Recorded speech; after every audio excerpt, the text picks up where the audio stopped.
Sa kanilang murang edad na 4 at 6, ang dalawang batang ito merong panghabang buhay na sakit. Pareho silang may Human Immunodeficiency Virus o HIV. Kung pwede ko lang, saluin ko na lang lahat.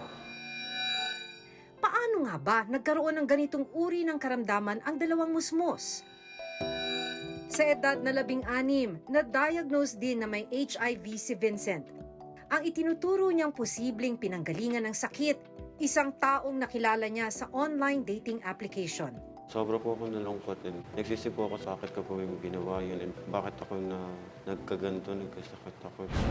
Ang nakababahala, isa lang si Vincent sa tumataas na bilang ng mga menor de edad na nagpo-positibo sa HIV. Mga 90s po, isang kaso po ng HIV ang nadadiagnose kada araw. As of February 2023, nakakapagtala po tayo ng 47 cases kada araw ng HIV sa buong Pilipinas.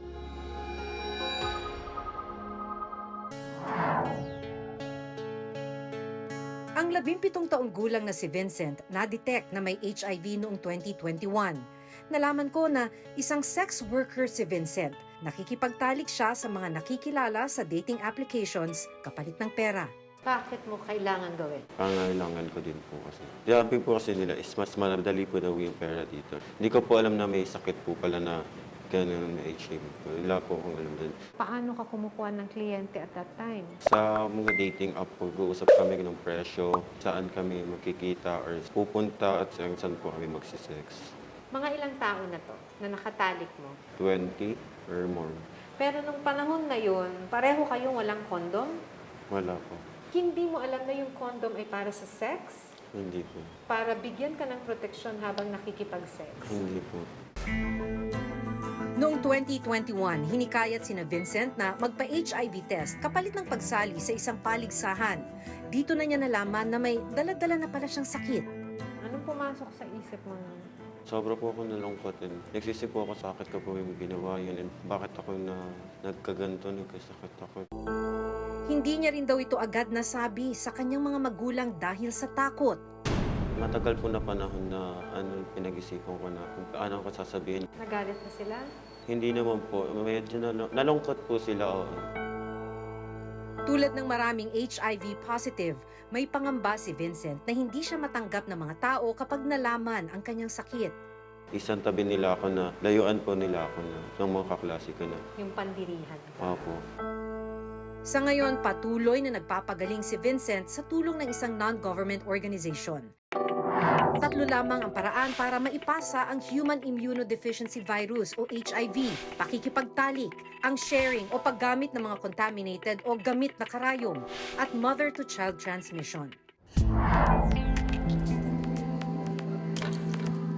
Araw-araw, aabot sa 4 na pirasong tableta ng gamot ang kailangang inumin ng magkapatid na itatago namin sa pangalang Christian, 4 years old, at Kylie, 6 years old. Ito lang kasi ang tanging paraan para pababain ang tinatawag na viral load sa katawan ng dalawang bata. Unang-una po, sinasabi niya lang po sa akin, Mama, bakit ako umiinom lagi ng gamot? Ang dami-dami kong gamot na iniinom. Sabi ko, anak, pampalakas siya ng resistensya mo, pampahaba yan ng buhay mo. Kwento ni Maribel, noong pinagbubuntis niya ang kanyang bunsong anak, hinikayat sila ng barangay na magpa-HIV test noong 2016. Dito na siya nagulat sa naging resulta. Noong mga panahong yon, wala raw silang nararamdamang kahit anong sintomas. Ako po pag nagtrabaho, yung pagod, akala ko doon lang nanggagaling yung lagnat ko, yung ubo, yung pagod, yung antok na. Sa tulong ng Duyan, isang non-government organization o NGO na tumutulong sa mga mag-iinang nagka-HIV, nakapagsimula agad sila ng gamutan. Yung sa gamot naman po is libre naman po sa...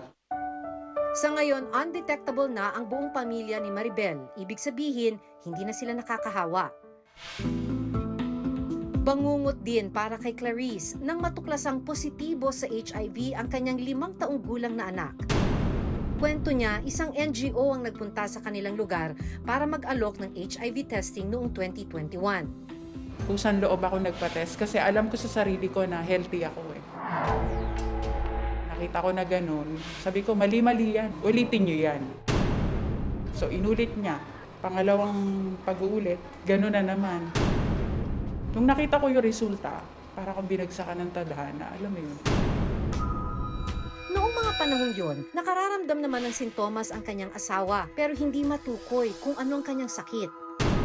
Yung paulit-ulit yung lagnat niya, nagkakaroon siya ng allergy, kung saan-saan, hanggang sa nagkaroon na siya ng allergy sa ari niya, namamayat na siya, pumayag siya na magpa-test dun sa bahay namin. Laking gulat ni Clarice dahil matapos magpositibo ng kanyang asawa, nalaman nilang pati ang kanyang nooy 4 na taong gulang na anak may HIV din. Bali may 3 po akong anak, mga binata't dalaga na, tapos yung isang bunso. Yung panganay namin, wala. Yung sumunod, wala din. Kaya lang, nung sinabi niya na, nung doktor na, Mami, yung isa. Para akong minagsakan ng tandana kasi sabi ko sa sarili ko, bakit siya? Bakit hindi na lang ako? Kasi napakabata pa niya eh. Parang tinuldukan mo na yung kinabukasan ng anak ko, ganun. Sa datos ng Department of Health, umabot na sa higit 112,000 ang active cases ng HIV sa bansa. Noon lang February 2023, umabot sa 1,292 ang kumpirmadong kaso ng HIV.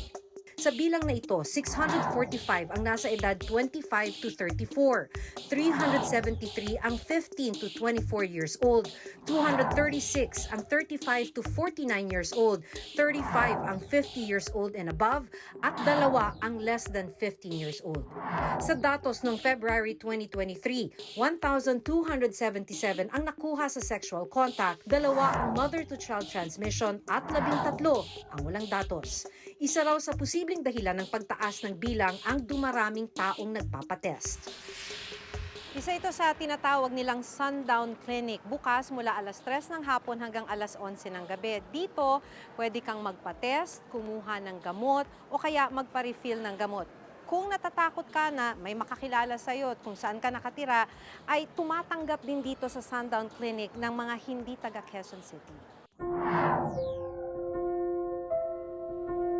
Dito sa Klinika Bernardo, nasa 2 hanggang 4 na taong nagpapatest daw ang nagpo-positibo kada araw. Dito po, hindi kami tumatawag ng pangalan.